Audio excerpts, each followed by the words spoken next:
Waktu dan jeda antar vaksin ini juga menjadi sering pitfall di antara teman-teman dalam praktek sehari-hari. Nah, sekarang aku mau bikin polling lagi nih teman-teman. Bayi baru lahir 7 hari lalu di rumah sakit, diberi Hep B0 dan OPV di rumah sakit.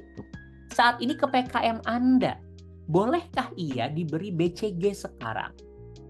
Oke, jadi teman-teman hampir setara nih. Artinya teman-teman nih mengalami kebingungan nih berarti di dalam prakteknya sehari-hari. Ini BCG kapan sih saya kasihnya? Padahal ini vital sekali teman-teman.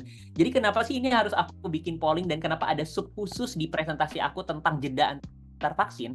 Karena aku paham banget, karena aku pernah mengalami sebagai dokter umum di Vaskes Primer yang kebingungan juga. Ini kapan ya disuntiknya sebetulnya? Programnya kan BCG tuh kalau yang terbaru, sejak lahir udah dikasih BCG. Tapi pada kenyataannya, lahir-lahir dia belum dikasih BCG biasanya gitu di rumah sakit di puskesmas. Datang usia 7 hari. Dikasih nggak ya gitu ya? Bingung pasti teman-teman. Wajar sekali.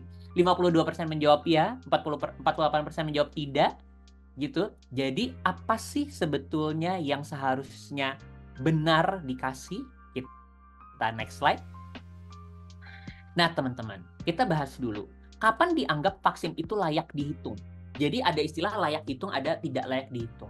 Layak dihitung itu jika diberikan pada waktu yang tepat, sesuai jadwal atau usia seharusnya. Dan jaraknya itu benar-benar tepat sesuai aturan dari imunisasi sebelumnya. Kalaupun dia harus mendahului dari batas jadwalnya dia, itu maksimal 4 hari lebih awal. Kalau dia itu mendahului lebih dari atau sama dengan 5 hari lebih awal dari jadwal seharusnya, maka dianggap tidak valid dan tidak layak dihitung. Ini sudah sahih banget sumbernya dari Pinkbook. Pinkbooknya CDC. Kenapa? Kalau misalnya kita ambil contoh Pentabio. Pentabio itu program pemerintah umur 2 bulan, 3 bulan, 4 bulan. Jedanya kan 4 minggu teman-teman. Nah teman-teman kalau misalnya dapat ada anak umur 2 bulan sudah di Pentabio, lalu dia datang kurang dari 4 minggu. Jadi harusnya misal nih tanggal 1 di Pentabio, maka tanggal 29 harusnya Pentabio kedua. Nah dia tuh datang di tanggal 20. Berarti kan dia lebih dari atau sama dengan 5 hari lebih awal. Boleh nggak kita kasih? Harusnya jawabannya tidak boleh. Kalau teman-teman kasih, maka itu tidak valid dan tidak layak hitung. Maka itu akan dihitung lagi sebagai Pentabio pertama jadinya. Kenapa bisa begitu? Karena ketika jedanya belum 4 minggu, respon imunnya itu belum maksimal.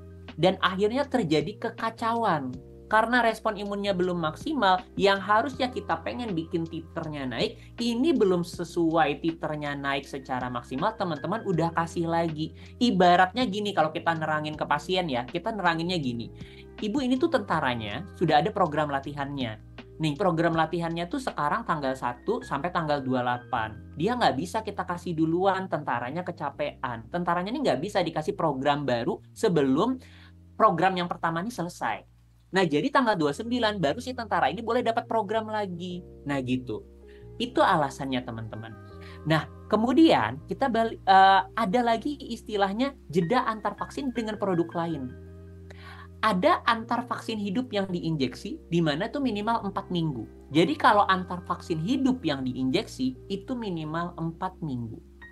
Tapi kalau antar vaksin hidup oral dengan vaksin hidup yang diinjeksi, itu tidak saling mempengaruhi satu sama lain sehingga tidak ada batas jeda minimal. Contoh, polling kita tadi. Dia Hep B0 suntik. Kemudian OPV oral gitu ya. Lalu dia mau datang BCG. BCG vaksin hidup. Teman-teman perlu ingat, vaksin hidup ketemu hidup gitu ya. Vaksin hidup ketemu hidup. Kalau vaksin hidupnya sesama diinjeksi, maka minimal 4 minggu. Tapi kalau vaksin hidup ketemu hidup, tapi bukan sesama diinjeksi, contoh hidup oral ketemu hidup yang diinjeksi, maka tidak saling mempengaruhi, sehingga tidak ada batas jeda minimal. Teman-teman ingat tadi kalau vaksin hidup apa? DV Embor. Jadi kalau kita ingat-ingat, anak ini awalnya di rumah sakit Hep B0, dan OPV. Yang hidup yang mana? OPV. OPV oral hidup. Lalu dia datang ke kita mau divaksin BCG. BCG hidup, tapi injeksi. Maka hidup injeksi ketemu hidup oral, dia tidak saling mempengaruhi, tidak ada batas jeda minimal, maka dia boleh diinjeksi BCG. Konsepnya begitu teman-teman. Tapi kalau hidup injeksi ketemu hidup injeksi, harus minimal 4 minggu. Nah, lalu kalau antar jenis vaksin yang sama, jadi ini nggak peduli ibaratnya mau hidup, mau inaktif, vaksinnya ini sama. Contoh pentabio ketemu pentabio. Nah, maka itu jedanya sesuai aturan masing-masing vaksin. Nah, contoh pentabio 1 ketemu pentabio 2. Pentabio 1-2 ini kan jedanya adalah 4 minggu. Nah, ini berlaku aturan yang tadi. Kalau jedanya tuh sudah ada aturannya 4 minggu, mau mendahului itu maksimal 4 hari. Kalau mendahulunya lebih dari 5 hari gitu ya, itu nggak dihitung, tidak valid. Nah, kalau jeda antar vaksin dan antibodi, contoh, misal dia itu ada dikasih IVIG, maka jedanya 2 minggu dari sudah dikasih IVIG. Karena ingat, IVIG tadi membawa apa?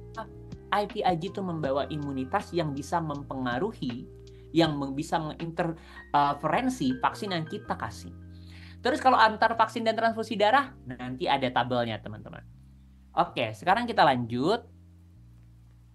Vaksin booster. Nah, ada istilah vaksin booster, teman-teman. Jadi kan aku sudah bilang contoh vaksin inaktif dia pasti akan berulang plus ada boosternya juga. Jadi hampir semua jenis vaksin inaktif itu pasti ada booster sepanjang hidup.